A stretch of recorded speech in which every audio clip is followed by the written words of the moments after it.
Question number 10 देख लेते हैं एक्सरसाइज का. A brass rod of length 50 centimeter and diameter 3 millimeter is joined to a steel rod of same length and diameter. What is change in length of the combined rod at 250 degrees Celsius if the original lengths are at 40 degrees Celsius? ठीक है, पहले ये देख लेते हैं क्या क्या दिया है इन्होंने. इस तरीके से ब्रास और स्टील जो है दोनों के बार्स जो हैं they are of equal length. यहाँ पे मेंशन कर देते हैं. चलो, brass and steel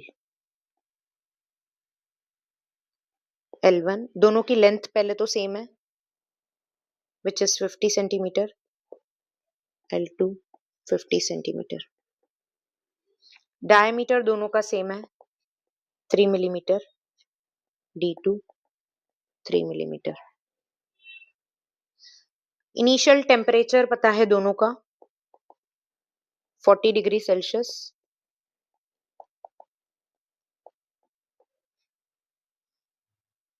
final temperature 250 degree Celsius.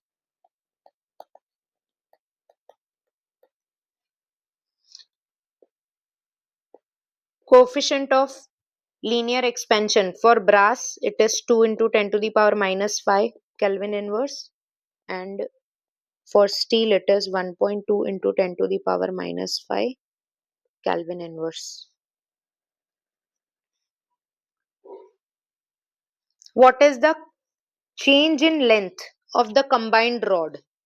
अब यहाँ पे टेम्परेचर आप 40 डिग्री से 250 डिग्री करोगे तो थर्मल एक्सपेंशन होगा ऑब्वियसली, लेकिन एलोंगेशन दोनों मटेरियल्स में सेम नहीं होगा. यहाँ पे there will be some change in length in brass plus there will be some change in length to steel, और दोनों का टोटल चेंज इन लेंथ हो जाएगा delta L1 plus delta L2. अपने को ये कैलकुलेट करना है. अब उसके लिए अपने क्या करेंगे, पहले डेल्टा L1 निकालेंगे और डेल्टा L2 निकालेंगे और दोनों का सम ले लेंगे from the concept of linear thermal expansion. तो फर्स्ट फॉर ब्रास हम चेंज इन लेंथ निकाल लेते हैं. Change in length equals to L alpha delta T. L1 alpha 1 delta T. तो ये L1 जो है ओरिजिनल लेंथ 50 सेंटीमीटर है, तो 50 इंटू मीटर में कन्वर्ट करेंगे. 50 into 10 to the power minus 2. Alpha 1 2 into 10 to the power minus 5. Delta T 250 minus 40, तो ये आपका आ जाएगा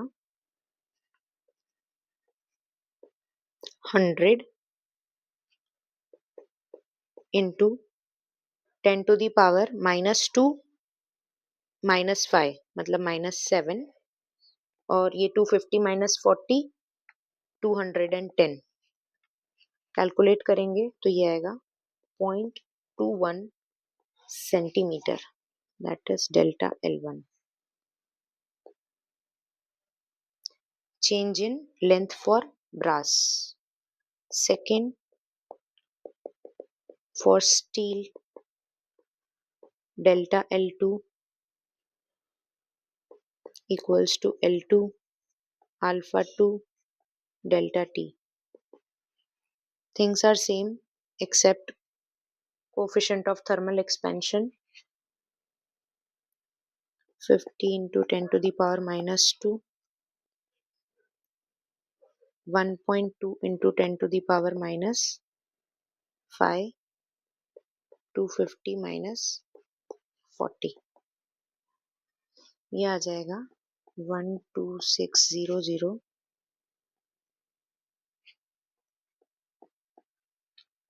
10 to the power minus 7 meter, or else you can write 0.126 centimeter.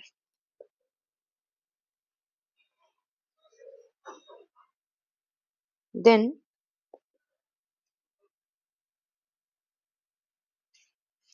the total increase in the length of rod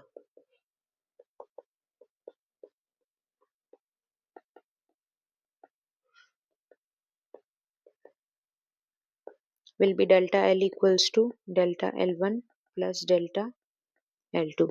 Delta L1 was 0.21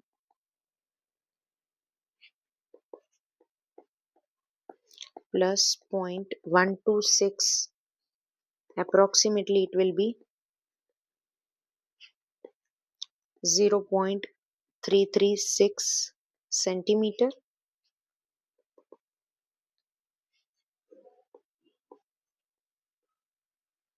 0.34 centimeter. This is the total change in length for the combined system. फिर पूछा है, is there a thermal stress developed at the junction? यहाँ junction पे कोई thermal stress लगेगा? आप इसको heat energy दोगे, ये बार एक्सपैंड करने की कोशिश करेगा, लेकिन ये जंक्शन की तरफ एक्सपैंड नहीं कर सकता, लेकिन दूसरे फ्री एंड्स है ना, वो आराम से एक्सपैंड कर सकता है. तो there will be no stress at the junction. हाँ, अगर यहाँ पे दोनों फ्री एंड्स रिजिड सपोर्ट से बाउंड होते तो जंक्शन पे थर्मल स्ट्रेस लगता. Okay, it's done.